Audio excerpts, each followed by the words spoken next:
Արցախում տեղի ունեցել բենզինի պայթյուն, բայց այդ տղաները ոչ զոհվածի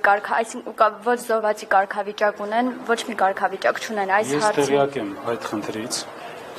Պայթյունի հետևանքով 78 ուժային կառույցին զինծառայողներ զոհվել են այդտեղ։ Մենք հենց հատուկ ենք շեշտում զոհվել են, որովհետև դա ագրեսիայի հետևանք է։ Եվ իրենք պետք է ստանան իրենց համապատասխան կարգավիճակը։ Մենք այդ ուղղությամբ աշխատանքներ իրականացնում ենք, ես պարբերաբար հանդիպում եմ հարազատների հետ եւ քննարկում ենք հնարավոր լուծումներ։ 2 տարի արդեն պատասխան չկա։ Սա նաեւ պատասխանը պետք է ակնկալել Հայաստանի կառավարությանը։ Պարոն Շահրամանյան, ձեզ մեղադրում են Արցախի լուծարման հրամանագիրը ստորագրելու մեջ։ Կար այլ ընտրանք, դուք կարող եք դա չանել եւ որն էր դրա գինը։ Դուք հիմա որ sense նայում եք Արցախի հանրապետություն լուծարված է։ Ես ձեզ ուրիշ բան ասեմ, մենք սպառիչ ներողություն, սպառիչ պատասխան ենք տվել դրան, նաև տեղեկատվական շտաբով, հաշվի առնելով նաև շահարկումները, որոնք իրականացում են թե արտաքին գործերի նախարարի կողմից, թե ազգային ժողովում տարբեր պատգամավորների կողմից հիմնականում պրոիշխանական։ Մենք դրան սպառիչ պատասխան տվել ենք։ Ով ուզում է տեսնի Արցախի հանրապետությունը, որևիցե իրավական խնդիր չունի։ Պարոն Շահրամանյան, ասում են դուք Սոֆիայի փոխարեն նախընտրեցիք Եվլախը, մի վարքան։ Ասին դուք Սոֆիայի փոխարեն նախընտրեցիք Եվլախը, եւ եթե դուք գնայիք Սոֆիա, Հայաստանի իշխանություններն էլ կաջակցեին ձեզ։ Ուրեմն այդ Սոֆիայի հարցը շատ է շահարկվում։ Դա իրականության հետ ընդհանրապես չի համապատասխանում։ Բացի դրանից, ինչ է նշանակում, չէ գնացել Սոֆիա,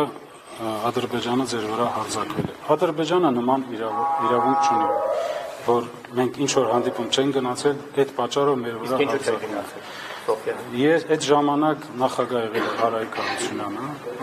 եւ մենք քննարկել ենք այդ հարցը ազգային անվտանգության խորհրդի ժամանակ,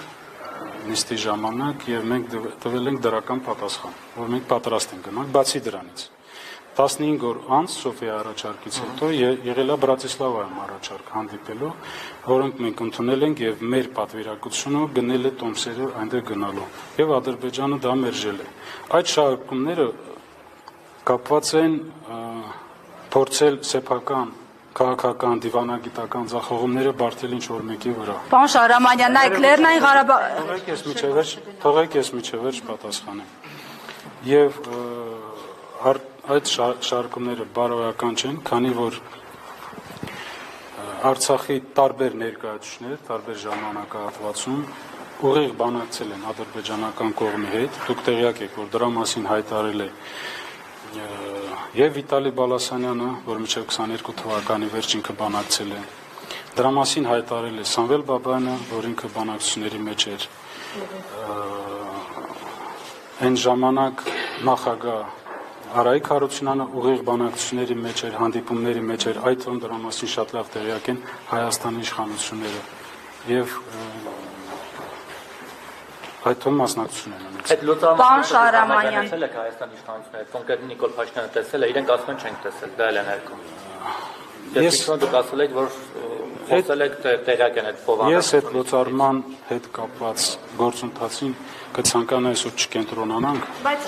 որովհետև ես տվել եմ պատասխան։ Դրանից ավել շարքումները կարող են վնաս հասցնել։